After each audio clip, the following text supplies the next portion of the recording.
if you don't have a compelling story of why you're in business, a lot of times what'll happen is you become a commodity. Can you believe this is episode 15? 15! That feels good. Feels good to Crazy. see. Well, today's episode is all about building a business to solve your own problem. And I'm excited to talk about this because that's what I know. Both Rory and I, that's what we've done. We have completely built our businesses out of a necessity that we needed, or based on an event that happened where we were like, let's shift gears and let's do it ourselves. Let's make it better because it didn't exist. So we went out and we created it for ourselves. So in this episode, we're going to have a couple stories for you. We're going to talk about all kinds of cool things. And so I think, what would you say is the benefit to building a business to solve a problem? Well, first of all, it solves your problem, right? It solves your immediate problem. But also, I mean, in the previous episode, we talked all about when to build your passion business. And the two kind of go hand in hand, where if you're really passionate about something that you know it's going to help yourself, right? But also you see a need for others, if you're solving their problems as well, it's a winning combination. Especially because you then can make it personal. You have a story involving what happened and why. And all of a sudden, this building a business to solve your problem has become your why and your mission and purpose and all that. And so in my experience, I've been working with clients. That's one of the major things that I talk about with them is, why did you even get started? How did this happen? Tell me your story. And I know right off the bat that if my clients can tell me, I don't really have a story, it just kind of happened to me. It's like, let's take a better look at that. Is that true? Is it how you feel? Let's dig around and find that story to make that personal connection. And that's another thing Rory and I talk at length about is, building relationships, not transactionships. So this episode is sort of an all-encompassing sort of the cherry on top of everything to really explain how and why to make things personal in business and the appropriate way to do it. Not just like, here's all my personal baggage. No, like why you got your business started and how it can help others.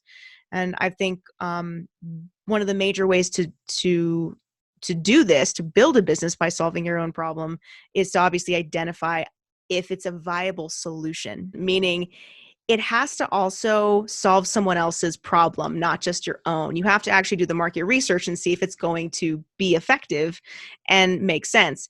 Now, there's a lot of people that will go to Google and type something in, and if they can't find it, then they just go, I'll find the next best thing, or maybe there's no market for that.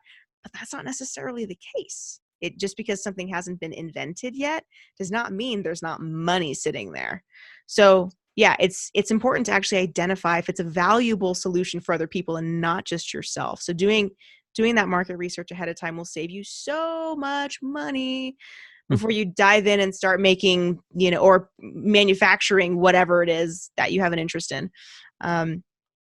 So making sure, again, this is like a reoccurring thing I want to make sure that I'm driving home, is taking your passion and making sure it's solving your own problem, but also someone else's, and hopefully to the masses, right? Where you can like really solve a big problem. And it can be either you're solving someone's need to spend more time with their family. So you're giving them more freedom, more time back. You're saving them money.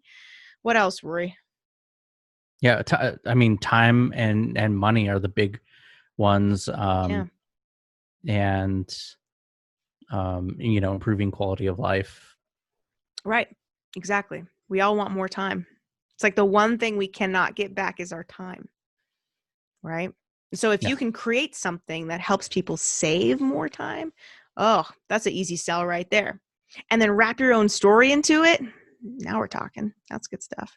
Well, yeah. And people, the reason we mention the story aspect is because people want to connect with you and your story of how you started your business. We deal with this in the book business a lot. A lot of people don't realize, like, they just want to, we get clients who come in, they're like, okay, here's my book, like outline topics, this is what I know, this is my expertise, and okay, let's write it. And it's like, okay, that's great, you have to have that aspect of it, but no one cares yet. They don't know you. Yeah. They don't know why they should listen to you in the first place. And if um if you don't have a compelling story of why you're in business, Mm-hmm. a lot of times what'll happen is uh, uh, you become a commodity, Mm-hmm. right? And so if you're a commodity, then you're always going to be uh, fighting on price points and stuff in your business. Mm-hmm. Whereas if you are unique and your story connects with someone, uh, they want to work with you because, in part because of that. Yeah, absolutely. I Now got an you can have a example. great story and not be very good in business. That's another aspect of it, Yeah, right? right. Yeah. So you That's have to have the business side of it. You have to have get results for people, or provide a valuable product, quality product, whatever it is that you are doing for your business. But the story behind it. I mean, there's so many um, great examples. So Tom's shoes, right? I love Tom shoes. Yeah, Yeah. very So cool. why don't you tell the story, because you're the one who knows so much about 'em. Well, Tom, so the cool thing about Tom's, and if you guys aren't familiar with Tom's, they do the buy one give one. So for every pair of Tom's shoes that you purchase, they're giving a pair away to someone who really really needs it in like an impoverished country, people here in the United States, like wherever there.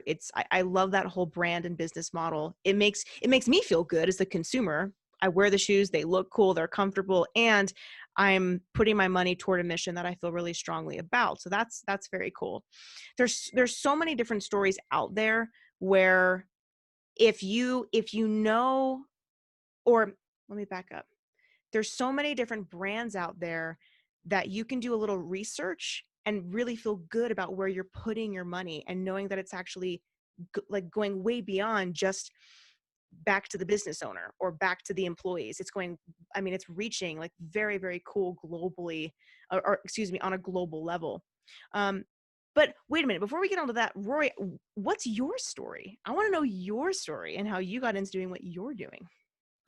Well, okay, so the reason I got into the book business is actually because I worked with a company on a book, and they charged a really good amount at the time. It was a lot of money for me to at the time to be involved with a book, and it was a chapter in a book, and you get to be with on the front cover, and get become a bestseller and all of those things.